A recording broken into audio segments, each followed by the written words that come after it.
مولا علی علیہ الصلوۃ والسلام کا اپنے ایام خلافت سے پہلے سلمان فارسی کو لکھا ہوا خط۔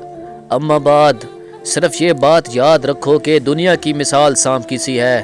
جو چھونے کو تو نرم ہے مگر اس کے کانٹے کا علاج نہیں۔ لہذا دنیا میں جو کچھ تمہیں اچھا لگتا ہے اس سے منہ موڑ لو، کیونکہ اس کا بہت تھوڑا سا حصہ تمہارے ساتھ جائے گا، اور جب تمہیں یقین ہے کہ دنیا تمہارا ساتھ چھوڑ دے گی تو اس کے جھمیلوں کا بوجھ سر سے اتار کر رکھ دو، اور جتنا زیادہ اس سے مانوس ہوتے جاؤ اتنا ہی زیادہ اس سے بچتے جاؤ، کیونکہ دنیا دار جب اس کی مسرتوں کو پا کر مطمئن ہو جاتا ہے تو دنیا اس مسرتوں سے محروم کر کے مصیبتوں سے دوچار کر دیتی ہے، یا جب اس سے مانوس ہو کر مطمئن ہو جاتا ہے تو دنیا اسے انس و محبت سے ہٹا کر پریشانیوں میں مبتلا کر دیتی ہے۔ والسلام۔ خدا بند عالم ہمیں مولا علی علیہ السلام کی بتائی ہوئی ہر ایک بات پر عمل کرنے کی توفیق عطا فرمائے، آمین یا رب العالمین۔